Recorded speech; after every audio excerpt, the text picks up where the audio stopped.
Eu sou a professora Vilma Mendes e neste canal dou aulas de língua portuguesa para você que está estudando para prestar alguma prova de concurso público, vestibular ou Enem.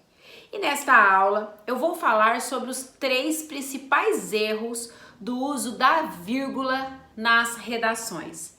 Mas antes, se você ainda não é inscrito, já se inscreva, deixe o seu like e ative o sininho das notificações. Assim você me ajuda enquanto eu ajudo você.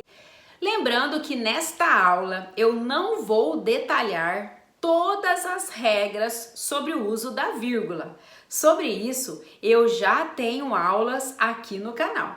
Se você tiver interesse, corra lá depois e complemente os seus estudos. Nesta aula, eu vou explicar para vocês 3 erros que eu observo com muita frequência nas redações dos meus alunos mentorados. Para quem não sabe, eu ofereço mentorias para correção de redação para concursos públicos, vestibulares e Enem. E eu observo que 3 erros são muito recorrentes nas redações dos meus alunos. Por isso eu resolvi trazer esse vídeo para ajudar vocês. E o primeiro erro refere-se aos adjuntos adverbiais deslocados. Primeiro é importante você saber que os adjuntos adverbiais, seja de lugar, de tempo, seja qual for a circunstância dele, ele tem um local certo na oração, que é lá no final da oração. Portanto, se eles estiverem no lugar certo, eles não precisam estar isolados por vírgulas. Mas, se eles estiverem deslocados, ou seja, no início ou no meio da oração, então eles precisam ficar isolados por vírgulas. Veja no exemplo. A saúde pública não atende às necessidades dos usuários no contexto atual brasileiro. Observe este termo, no contexto atual brasileiro. Esse termo, ele é um adjunto adverbial. Observe que aqui ele foi posicionado no final da oração. Portanto, ele está no lugar certo. Se ele está no lugar certo, ele não precisa estar isolado por vírgula. Mas veja o que acontece se ele é posicionado em um outro local. No contexto atual brasileiro, a saúde pública não atende às necessidades dos usuários. Observe que agora o adjunto adverbial ele está deslocado, ou seja, ele foi posicionado num lugar diverso daquele que é o seu local. Ele está posicionado no início da oração. E por ele estar deslocado, ou seja, por ele estar fora do seu lugar, ele deve ficar isolado por vírgula.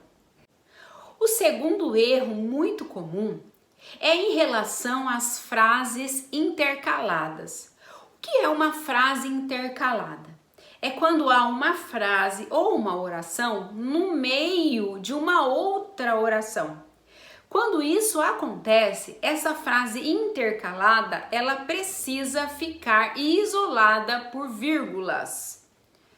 O governo, através do Ministério da Saúde, deve desenvolver políticas públicas que garantam o atendimento médico a todos.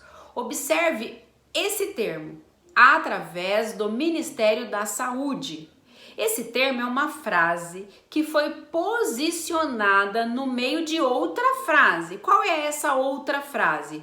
O governo deve desenvolver políticas públicas e por aí vai.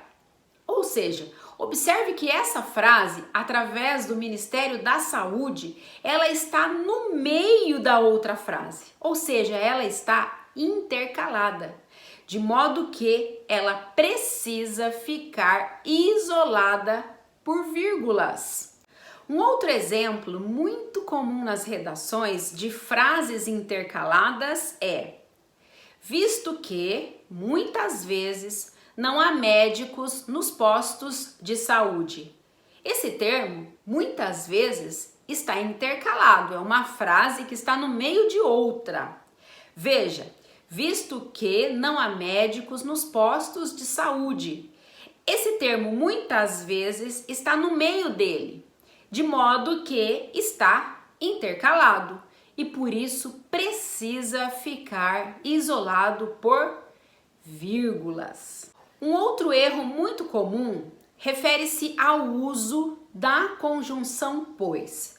Muitos alunos têm dúvida porque há casos em que ocorre vírgula somente antes da conjunção pois e há casos em que ocorre vírgula antes e depois da conjunção pois. Então veja, quando a conjunção pois tem um valor explicativo, ou seja, traz uma explicação, aí vai ocorrer uma vírgula somente antes dela. Agora, quando a conjunção pois tiver um valor conclusivo, ou seja, trouxer uma conclusão, aí nesse caso deve ocorrer vírgula antes e depois da conjunção pois. Veja nos exemplos. Entre agora, pois a chuva começou. Veja que aqui está ocorrendo vírgula apenas antes da conjunção pois. Por quê? Porque aqui ela tem um valor explicativo.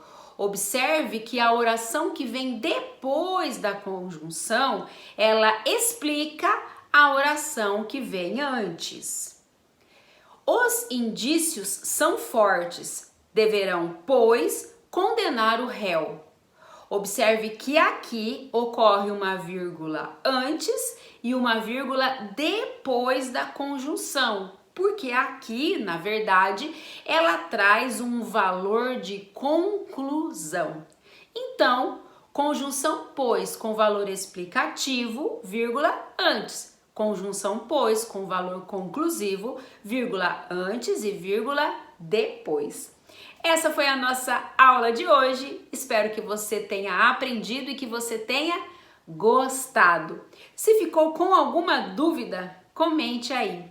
Comente também se você gostou e comente também se você tem sugestões para os próximos vídeos. Um abraço da professora Vilma Mendes, sucesso para você e até a próxima aula!